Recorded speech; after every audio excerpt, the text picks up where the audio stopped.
السلام علیکم ورحمۃ اللہ وبرکاتہ۔ محترم ناظرین، امید ہے کہ آپ سب خیریت سے ہوں گے۔ آپ کا استقبال اور خوش آمدید ہے محبوب رحمانی آفیشیل پر۔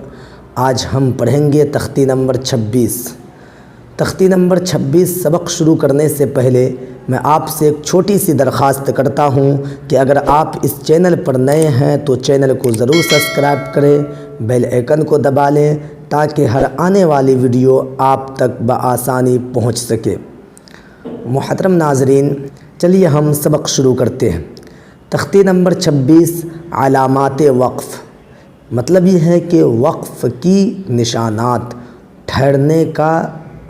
ٹھہرنے کی نشانات، یعنی کہاں کہاں ٹھہریں گے۔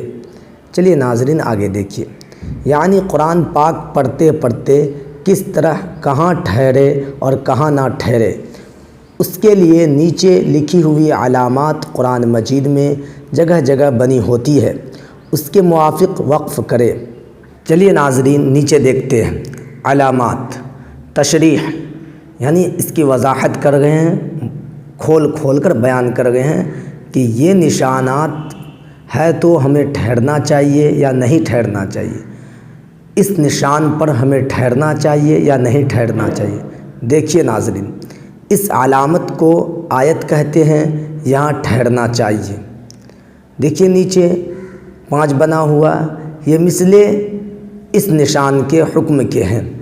دیکھیے میم بنا ہوا ہے، یہ وقف لازم کی علامت ہے، مطلب یہ ہے کہ یہاں ہمیں لازمی طور پر ٹھہرنا چاہیے، اس پر ٹھہرنا ضروری اہم ہے۔ طا وقف مطلق کی علامت ہے، اس پر ٹھہرنا چاہیے۔ جیم وقف جائز کی علامت ہے، یہاں ٹھہرنا بہتر ہے۔ یہ تمام کے تمام قرآن مجید میں جگہ جگہ آتا ہے اور وہاں ہم سانس توڑتے ہیں۔ بہت جگہ ایسی ہے جہاں ہمیں سانس نہیں توڑنا چاہیے، بہت جگہ ایسی ہے جہاں ہمیں سانس توڑنا واجب ہے اور سانس توڑ دینی چاہیے، بہت جگہ ایسی ہے جہاں توڑنا بہتر ہے اور نہیں توڑیں گے تو کوئی بات نہیں ہے۔ ان تمام علامات کو یہاں ذکر کر رہے ہیں۔ میں سوچا کہ میں اس سبق کو پڑھا دوں تاکہ آپ کو معلوم چل سکے کہ قرآن مجید میں یہ جو تمام علامات اور نشانات آتے ہیں یہ کس کام کے لیے ہوتے ہیں۔ بہت سے لوگوں کو نہیں معلوم ہوگا کہ یہ علامات کیوں ہیں اور کس لیے ہیں۔ ہم صرف قرآن مجید پڑھتے ہیں اور جگہ جگہ یہ علامات اور نشانات آتے رہتے ہیں، ہمیں معلوم نہیں چلتا کہ یہ کیا ہے۔ اسی کے بارے میں آج میں آپ کو بتا رہا ہوں اور پڑھا رہا ہوں۔ آپ ضرور غور سے اور دھیان سے سنیے اور غور سے پڑھیے، انشاءاللہ اس سے آپ کو فائدہ ہوگا۔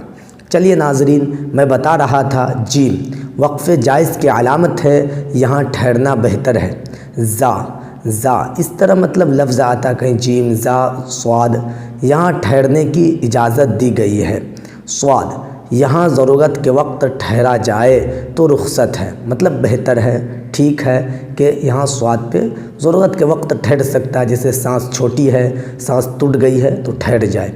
قاف یہاں ٹھہرنے میں کوئی حرج نہیں ہے، یعنی ٹھہر سکتا اور نہیں ٹھہرے تو بھی کوئی بات نہیں ہے۔ کاف چھوٹی کاف، اس کا مطلب یہ ہے کہ پچھلی آیت میں جو علامت آ چکی ہے وہی یہاں بھی ہے، مطلب یہ قاف کی علامت یہاں بھی چھوٹی کاف پہ بھی اسی طرح کریں گے جس طرح بڑی کاف پہ کریں گے۔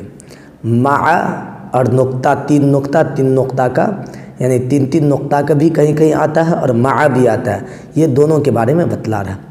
یہ معانقہ کی علامت ہے، یعنی ملنے کی علامت ہے۔ 2 جگہ 3 نقطے لکھے ہوتے ہیں، ان میں سے ایک جگہ ٹھہرے اور ایک جگہ ملا کر پڑھے۔ قاف فا ہے لیکن پڑھیں گے قف، یہاں ٹھہرا جائے تو کوئی حرج نہیں۔ صل صاد لام زبر صل، یہاں بھی ٹھہر سکتے ہیں مگر نہ ٹھہرنا بہتر ہے۔ صلا یہاں ملا کر پڑھنا چاہیے، یہاں نہیں ٹھہرنا چاہیے بلکہ ملا کر پڑھنا چاہیے۔ لام الف یہ علامت کہیں آیت پر ہوتی ہے، یہاں ٹھہرے یا نہ ٹھہرے مطلب نہیں بگڑتا، اور جہاں عبارت کے درمیان لا ہو وہاں ٹھہرنا جائز نہیں۔ کہنے کا مطلب یہ ہے کہ یہ علامت کہیں آیت پر ہوتی ہے، یہاں ٹھہرے یا نہ ٹھہرے مطلب نہیں بگڑتا۔ جیسے یہ آیت پر ہوتی، گول آیت پہ، تو اگر لام ہو تو وہاں ٹھہرے تو کوئی بات نہیں ہے، کوئی مطلب نہیں بگڑتا، لیکن اگر درمیان میں ہو، بیچ میں ہو، جیسے ایک آیت ہو مکمل، ایک آیت مکمل ہے اور اس بیچ میں لام آ جائے، لام الف، تو وہاں ٹھہرنا نہیں چاہیے، ٹھہرنا جائز نہیں ہے، بلکہ وہاں ملا کر پڑھنا چاہیے، وہاں نہیں رکنا چاہیے، وہاں سانس نہیں توڑنی چاہیے۔ سین یا سکتہ، یہ دو طرح ہے، ایک جگہ کہیں پہ سین بھی آ سکتا ہے، کہیں سکتہ ہو سکتا ہے۔ یہاں تھوڑی دیر آواز بند کرے مگر سانس نہ ٹوٹنے پائے، اگر اس طرح کا ہو تو تھوڑی دیر آواز کو بند کر دیں، سانس نہ ٹوٹنے پائے۔ جیسے اماں پارا میں ہے کلا بل ران، اس طرح کی آیت جہاں بھی آئے مطلب جس میں سکتہ ہو تو وہاں سانس نہ توڑے بلکہ تھوڑی دیر سانس کو روک لے۔ وقفہ، یہاں سکتہ سے زیادہ دیر آواز بند کرے اور سانس نہ ٹوٹنے پائے، یہاں تھوڑی دیر سانس کو روک کر رکھیں گے، یہاں کچھ زیادہ سانس کو روک کر رکھیں گے بلکہ سانس توڑیں گے نہیں۔ دیکھیے یہاں دیا ہے اس کے بارے میں، اوپر جو ہم پڑھے ہیں علامات وقف، یہاں دیکھیے ایک نشان لگا دیا ہے، وہ نشان کا یہاں دیا ہے۔ دیکھیے جہاں کہیں علامات ہو تو اوپر والی پر عمل بہتر ہے۔ نمبر 2، آیت کے بیچ میں اگر سانس ٹوٹے تو تختی نمبر 17 کے موافق سانس توڑے، پھر کچھ پیچھے سے لوٹا کر پڑھے۔ تختی نمبر 17 اگر آپ نے نہیں دیکھا ہے تو آپ ضرور دیکھ لیجئے، وہاں یہ قاعدہ بتلایا گیا ہے۔ مجھے امید ہے کہ یہ سبق آپ کو سمجھ میں آئی ہوگی اور اس سے آپ کو فائدہ ہوگا۔ ضرور آپ اس سبق کو سنیے اور غور سے دھیان سے سنیے، انشاءاللہ اس سے آپ کو فائدہ ہوگا۔ آخر میں آپ سے ایک چھوٹی سی درخواست کرتا ہوں کہ اگر آپ اس چینل پر نئے ہیں تو چینل کو سبسکرائب کیجئے، بیل آئیکن کو دبا لیجئے اور ایک لائک ضرور کر دیجئے اور دوستوں کے ساتھ شیئر بھی کر دیجئے۔ اور ایک بات میں آپ کو اور بتا دوں کہ نورانی قاعدہ بہت جلد ہی ختم ہونے والا ہے۔ ویڈیو کو بار بار دیکھیے اور بچوں کو روزانہ سنائیے۔